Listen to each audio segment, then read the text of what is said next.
सच्चो सतराम। कृपया इस चैनल को सब्सक्राइब करें और बेल आइकन को प्रेस करना ना भूलें। धन्यवाद। सच्चो सतराम। साईं जी वर्सी जो मकसद होंदो आहे असां पंहिंजे जीवन खे संभाले करे हलूं, पंहिंजी ज़िंदगी खे संभाले करे अॻिते वधायूं। असांखे मन जो कोई पावर आहे ई न, छाकाणि त सभु असां ते फर्ज़ बि आहिनि, सभु असां ते कर्ज़ बि आहिनि, सभु कुझु असांखे करिणो बि आहे।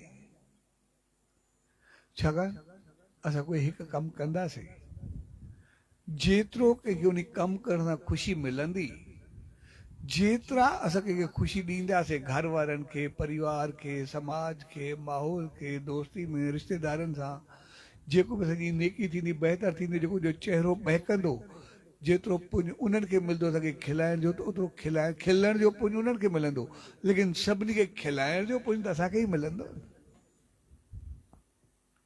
ॿियनि खे ख़ुशी ॾियण जो पुञ ख़ुशी उन्हनि खे मिलंदी, पर सभिनी जो पुञ त असांखे मिलंदो न, असां मूंखे खिलायोसीं, सभिनी खे ठाहियोसीं। लेकिन असां कंहिंखे मायूस कयोसीं, परेशान कयोसीं, उन अंदरि में हलचल आंदीसीं, अॻियनि खे परेशान रखियोसीं, परेशान त उहे थिया जेको बि थियो, लेकिन सभिनी जे मुंहुं सुकेड़ण जो पाप त असां ते लॻंदो न, जेको असांजे करे इहो थियो। सभिनी जा मूड ख़राब करण जो पाप त असां ते लॻंदो।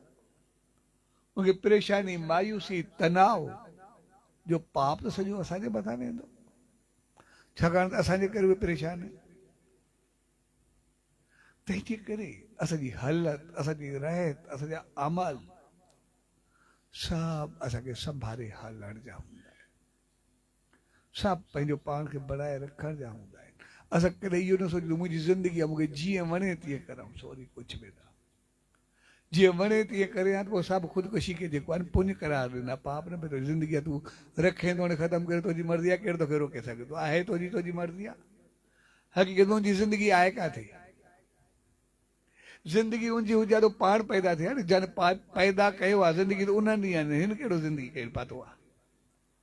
ज़िंदगी ॾिनी ॿियनि न, त ज़िंदगी जी थी कीअं?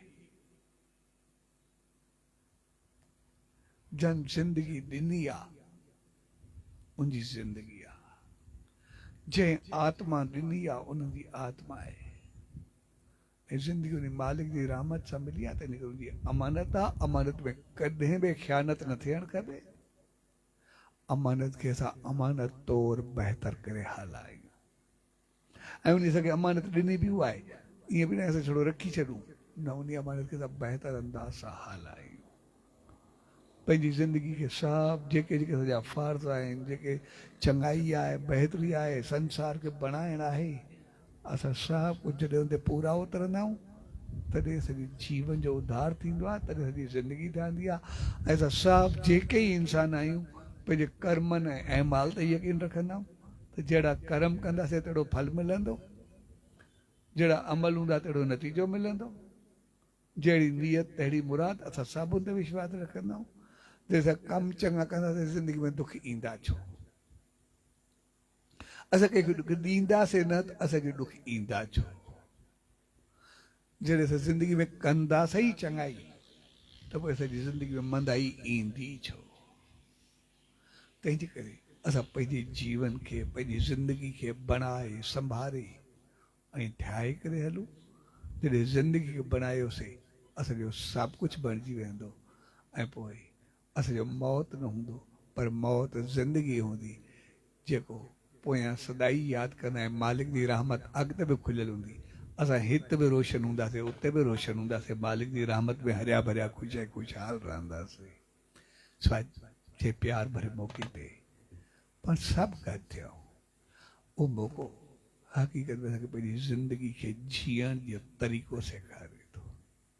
उन सच साईं जी रहमत सेखारे थो त पंहिंजो पाण खे कीअं संभालिजे।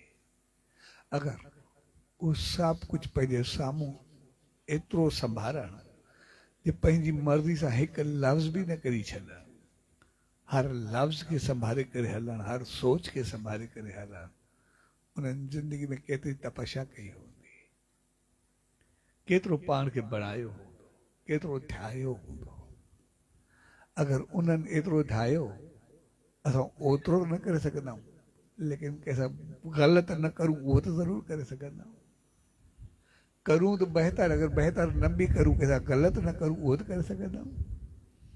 कंहिंजे गुणनि खे कंहिंजी नेकियुनि खे ॾिसूं, अगरि नेकी न ॾिसूं गिलनि खे त पोइ बि न ॾिसूं, उहो त असांजे वस में आहे।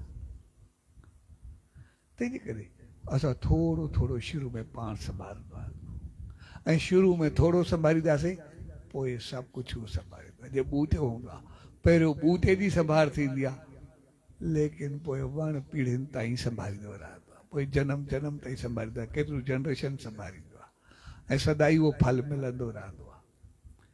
तंहिंजे करे नेम में, ध्यान में, शेवा में, सिमरन में, मालिक जी रहमत में शुरू में पाण खे संभालियूं, पंहिंजो पाण खे बहितर कयूं, पोइ असां हमेशह लाइ बहितर थी वेंदा आहियूं, ऐं पोइ जनम जनम असां सदाई सुखिया रहंदा आहियूं, मालिक जी रहमत में रहंदा आहियूं, ऐं सदाई हरिया भरिया रहंदा आहियूं, सदाई उनजी आसीस खे पाईंदा आहियूं।